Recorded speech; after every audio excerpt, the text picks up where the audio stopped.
Mensagem do dia no Espiritualidade, Sete Raios e a Grande Fraternidade Branca. A mensagem de hoje foi extraída do livro Coração, Signos de Agni Yoga, da Agni Yoga Society. Não se deve esquecer que todos os pormenores destes dias assumem um aspecto altamente confuso. Não se pode exigir das pessoas o pensamento comum quando o próprio ar é incomum. Deve-se aceitar as dificuldades do período, preservando-se a firmeza. O consolo consiste em podermos afirmar mentalmente o futuro. Assim, mantende-vos firmes além do fio do coração, nada existe. Um grande problema se apresenta aos cientistas: a relação que pode ter uma erupção vulcânica com as formas no mundo sutil. Mas em breve isto eles também compreenderão. O contentar-se com cada condição física e a incansável aspiração do coração para o alto constituem o conselho de um médico sensato. Não se deve presumir que a ética perfeita não combine com a medicina. Não se deve pensar que só o pensamento possa conservar a condição física. Isto seria unilateral. Nós vivemos em um laboratório químico e fazemos parte dele. Os antigos disseram sobre alguém que sente seriamente doente: é necessário levá-lo à montanha ardente. Com isto, eles expressavam dois sentidos. Um era lembrar o corpo ardente que não conhece doença, o outro tinha uma significação puramente física, porque o fogo das erupções contém em si uma especial combinação de energias que pode estimular certos centros nervosos. E não pode ser de outra maneira, visto que a chama do coração responde aos mais remotos fogos subterrâneos. Também deve ser estudado quanto a chama do coração controla as correntes subterrâneas.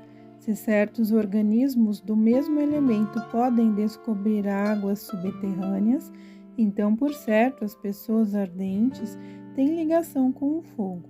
É precisamente este elemento que necessita muito de observação. Deve-se também observar a pressão dos acontecimentos mundiais. Pode-se compor uma rápida e incomum progressão. Os acontecimentos invadem toda a vida e não é como se imagina a guerra como tal, mas o conflito de todos os elementos que faz da vida não um conto de fadas. Precisamente o mesmo ocorreu durante as catástrofes passadas. As pessoas não queriam ver a condição real. Simultaneamente com a acumulação das energias, pode-se sentir um aparente vazio. Deve-se observar esta sensação com todo cuidado. Frequentemente, esta é uma certa zona defensiva que resguarda o coração dos golpes destruidores, como se fosse uma armadura protetora. Deve-se conhecer esta condição. Alguns julgam esta sensação como desunião e, inutilmente, se angustiam.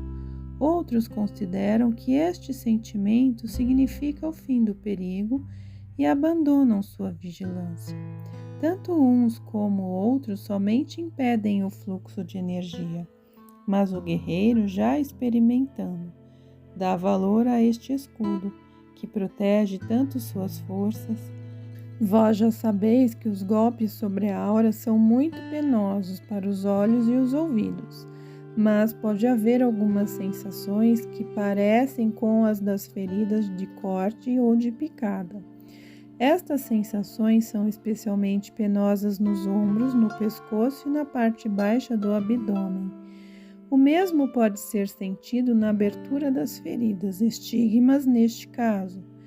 A energia do coração atrai uma partícula forrástica condensada para determinado local e assim afeta as células do tecido da epiderme. Deste modo, a fusão do coração com a graça oferece a mais forte combinação.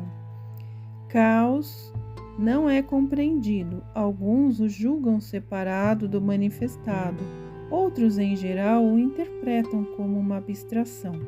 Mas se as pessoas se conscientizassem de quando o caos de maneira uniforme intervém na existência, sentiriam então a necessidade de cautela. Cada dissonância, cada decomposição, se não for imediatamente eliminada, já traz a onda de caos dos elementos de destruição. Portanto, para perceber o caos, não são necessários telescópios, mas muito próximo a si mesma, pode a humanidade estudar e sentir o verdadeiro caos. Precisamente o coração estremece com a presença do caos. Assim, novamente, podemos voltar para o coração.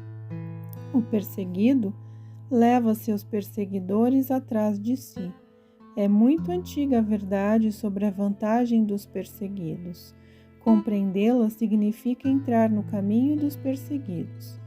Muitos perseguidores passaram para a senda dos seus perseguidos, porque a própria jornada por uma senda definida lhes transmite certa atração. Portanto, nós preferimos o caminho dos perseguidos. O coração pensa, o coração afirma, o coração unifica. Pode-se sempre lembrar o significado do coração, tanto tempo obscurecido pelo cérebro. O coração estremecerá primeiro, o coração começará a palpitar primeiro. O coração tomará conhecimento muito antes que o cérebro ouse começar a pensar. Sem negar o caminho sinuoso do cérebro, será possível para nós silenciar sobre a mais direita conquista do coração o raio semelhante à flecha, o qual é igual ao milagre coração? Assim é possível unir-se ao coração e proteger-se contra todos os ataques do mal. Somente através do coração pode-se sentir o gás marrom e sustar em tempo a asfixia. Assim também a vitória no campo do Armagedon permanecerá com o coração. Portanto, eu aconselho muito a preservar o coração como uma espada que aniquila todo o mal.